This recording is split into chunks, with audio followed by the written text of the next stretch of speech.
नमस्कार, आप देख रहे हैं गोल्डन किरण न्यूज़ और इस समय हम मौजूद हैं सतलोक आश्रम पीपली में। ये आप लाइव तस्वीरें देख रहे हैं गोल्डन किरण न्यूज़ के माध्यम से किस प्रकार से जो है सतलोक आश्रम पीपली में यह 4 दिवसीय कार्यक्रम किया गया है, जिसमें लाखों की संख्या में श्रद्धालु पहुंचेंगे और यह कार्यक्रम में विशाल भंडारा व सत्संग का आयोजन किया गया है, जिसमें लगातार श्रद्धालु पहुंच रहे हैं और अगले 4 दिनों तक यह श्रद्धालु लाखों की संख्या में यहां पर पहुंचेंगे। और आश्रम के प्रांगण में प्रदर्शनी भी लगाई गई है, जिसमें दर्शाया गया है कि किस प्रकार से कबीर परमात्मा ने लीलाएं की हैं। अब के हमारे 2 कार्यक्रम हैं। अचानक मतलब ये संयोग से 2 कार्यक्रम नज़दीक आ गए, इसलिए 4 दिन का प्रोग्राम है। पहले 3 दिन का होता था। तो उसमें पहले हमारे गुरुदेव जी का बोध दिवस है। जैसे सतगुरुदेव जी को ज्ञान का बोध हुआ था, कबीर साहब ने ज्ञान दिया था, हमारे दादा गुरु जी हैं जो, उनके द्वारा। खेल सब परमात्मा कबीर साहब का ही होता है। तो उसके बाद जो उसको बोध दिवस बोलते हैं, फिर निर्वाण दिवस है। कबीर परमात्मा सह शरीर यहाँ से सतलोक गए थे और सह शरीर ही वो आए थे, एक बच्चे के रूप में कमल के फूल पे नीरू और निम्मा को जैसे मिले थे। तो बोध दिवस की खुशी हम क्यों मना रहे हैं? जय सतगुरु मिलते नहीं जाता नरक द्वार, नरक द्वार में दूध सब करते खेचा तान, उनसे कभी न छूटता फिरता चारों खान, 4 खाने में भरम था कबू न लगता पार, सब फेरा सब मिट गया मेरे सतगुरु के उपकार। हमारे गुरुदेव जी को बोध हुआ ज्ञान का, फिर उन्होंने हमारे को ज्ञान का बोध कराया। और संघर्ष करते हुए, जैसे कबीर परमात्मा ने 650 वर्ष पूर्व इतना संघर्ष किया था कि 52 कसनियाँ तो अकेले शेख तक ही नहीं दी थी। जो सिकंदर बादशाह था उसका धार्मिक गुरु था मुसलमानों का, जो शेख तकी था उनका गुरु, मुसलमानों का धार्मिक गुरु, उसने कबीर साहब को बहुत यातनाएं दी। बहुत मतलब हर जगह उनको घेरने की कोशिश करी, कभी पानी में डुबोना, खूनी हाथी को छोड़ देना, कभी अलग अलग तरीके की बहुत यातनाएं दी। तो ऐसे ही आज ये काल की परिभाषा जो है आपको कुछ लगभग पता लग गई होगी। काल क्या होता है? काल भगवान सबको मारता है, खाता है और गधे कुत्ते सूअर बनाता है, और फिर भी दीनदयाल कहलाता। हम उसकी भक्ति करते हैं उसके हिसाब से। मड़ी मसानियाँ, भैरव, हनुमान, भूत पूजा, पितर पूजा, देवी पूज ली, देवता पूज लिया, तो ये सब काल की ही भक्ति है। इससे हमारा मोक्ष नहीं होगा। तो गुरुदेव जी ने हमारे को बताया कि बेटा, मेरे बच्चों, आपको मैं सतलोक लेके जाऊंगा। और सतलोक की क्या परिभाषा है आपको लगभग पता लग गया होगा। जहाँ जाने के बाद जन्म मरण नहीं होता, उसको अमर लोक भी बोला है। यहाँ ये दुखों का लोक है, जन्म मरण का लोक है। 84 लाख योनि में जाने के कितने कष्ट हैं। तो यहाँ पर हम इसलिए ये भक्ति कर रहे हैं और ये भक्तजन सेवा कर रहे हैं। यहाँ पर जितने भी सबको ये लोभ है, दान भी करते हैं हर तरह का भी, हम सतलोक चले जाएं, हमारा भक्ति रूपी पौधा प्रफुल्लित हो। उसमें जैसे जैसे ये अन्य नाम लेने के बाद उसमें खाद पानी गुड़ाई, जैसे पानी देना, ये करना, वो ये सारा मिलाकर फिर भक्ति रूपी पौधा फिर प्रफुल्लित होता है। तो ये हमारे गुरुदेव जी, अब जैसे कबीर साहब ने उस टाइम यातने सही, कष्ट सहे, आज हमारे गुरुदेव जी भी ऐसे ही कष्ट सह रहे हैं। आपके सामने हैं, 8 साल से ऊपर हो गए जेल में हैं, लेकिन जेल में बैठे बैठे एक तरह से हमारे को बिल्कुल बर्बाद कर दिया था, कुचल दिया था।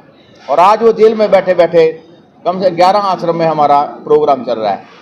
ऐसे ही जैसे ये बड़े बड़े आश्रम भी हैं, ये तो थोड़ा छोटा है, 70 एकड़ में भी आश्रम है हमारे। कभी जाइएगा आप, गुरजिया गांव है, धनाना गांव, वहाँ जाएंगे तो आपको बहुत और ज़्यादा आनंद आएगा। तो ऐसे ही कबीर साहब जब यहाँ पे प्रकट हुए कमल के फूल पे, और फिर बढ़ते बढ़ते बढ़ते उम्र 5 साल से ही ज्ञान देने लगे थे। पंडित काजियों को, मुल्लाओं को जवाब देने लगे थे कि आपका ज्ञान गलत है, आप गलत ज्ञान दे रहे हो, इससे आप पार नहीं होंगे, मोक्ष मुक्ति नहीं मिलेगी। और उसके बाद फिर जैसे जैसे बहुत लंबा हो जाएगा, मैं सारा तो नहीं बता पाऊंगा, कुछ ये भगतजन बताएंगे। और तो उसके बाद फिर कबीर साहब ने 120 वर्ष यहाँ पर रह करके बहुत संघर्ष के साथ सबको ज्ञान बताने की कोशिश करी, लेकिन अनपढ़ता होने के कारण वो अपने शास्त्रों को देख नहीं सकते थे। पिछलों की जो बड़े बुजुर्ग जैसे ब्राह्मण लोगों ने उनको जैसे बहकाया हुआ था, वैसे ही वो मतलब करते आ रहे थे। उनको बताने में बहुत समय लगा। कुछ लोग समझे, नाम लिया, कुछ लोगों ने नाम लिया। वही आत्माएं 64 लाख जितने थे उस टाइम में, 5 करोड़ की आबादी थी कुल विश्व की, 64 लाख लोगों ने नाम लिया। आज वही लोग, उस टाइम वो कलम चढ़ा गए थे, प्योंत चढ़ा गए थे एक, तो आज वो लोग सबसे पहले आ गए। जैसे हम, जैसे जो गुरु जी बता रहे हैं हमारे को कि बेटा तुमने उस टाइम नाम लिया था, पहला ही नाम मिला था।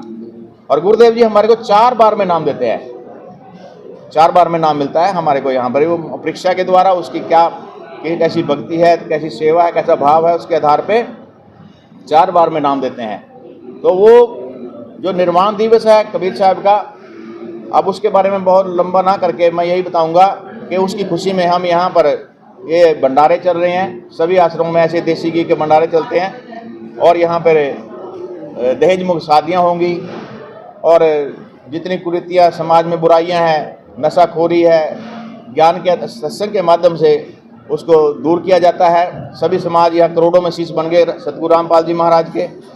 वो जेल में बैठे हैं, फिर भी संगत बढ़ती जा रही है, हजारों तो यहाँ जुड़ जाते हैं।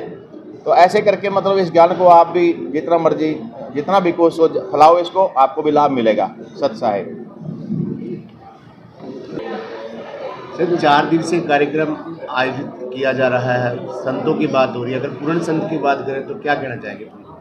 पूर्ण संत के बारे में ये बताया गया, वेदों शास्त्रों में बताया जाता है कि पूर्ण संत जब आता है वो वेदों में से ही पूरा ज्ञान देता है। जैसे गीता में पूर्ण ज्ञान दे रखा है।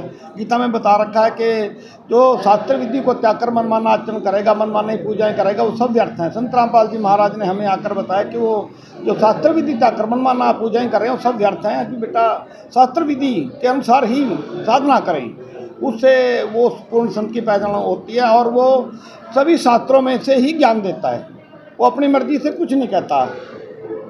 पूर्ण संत जब आता है वो शास्त्रों में से, गीता, बाइबल, कुरान, चारों वेद, गुरु ग्रंथ साहब, इनमें से ही ज्ञान देता है। और उनमें पूर्ण ज्ञान पहले ही लिखा रखा होता है, उसकी पहचान होती है। कलयुग की हर मध्य पीढ़ी में आता है और वो पूर्ण ज्ञान दे के इन काल के जाल में फंसे हुए लोगों को यहाँ से निकालने के लिए, वहाँ के सत्य मंत्र देने के लिए आता है।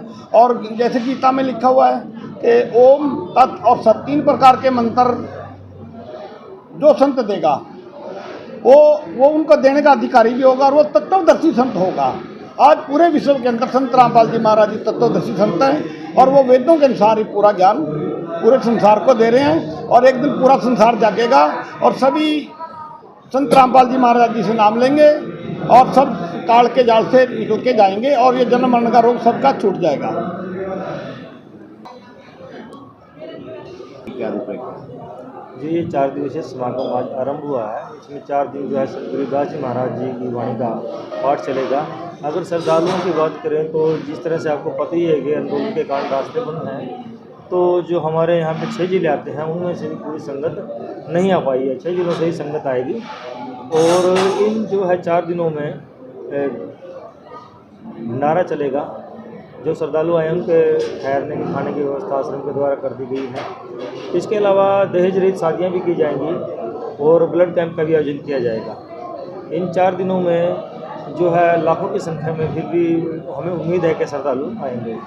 प्रदर्शनी भी लगाई गई है, बहुत लोगों को जागरूक कर रही है, बड़ा ज्ञान दिया गया प्रदर्शनी के माध्यम से। जी, जो प्रदर्शनी लगाई गई है इस बार उसको जो है बहुत ही आकर्षित बनाया गया है कि इसको देख के इसकी तरफ आकर्षित हों। और यहाँ से जो है जैसे कबीर साहब आए थे तो वो किस तरह से यहाँ से शायद श्री गए थे, वो सब प्रदर्शनी के माध्यम से दर्शाया गया है, जिससे कि समझने में जो यहाँ पे समाज से व्यक्ति आएंगे, जो भी मतलब हमारे जो निमंत्रण से आ रहे हैं, उनको ये सब समझने में बहुत आसानी रहेगी इस प्रदर्शनी के माध्यम से।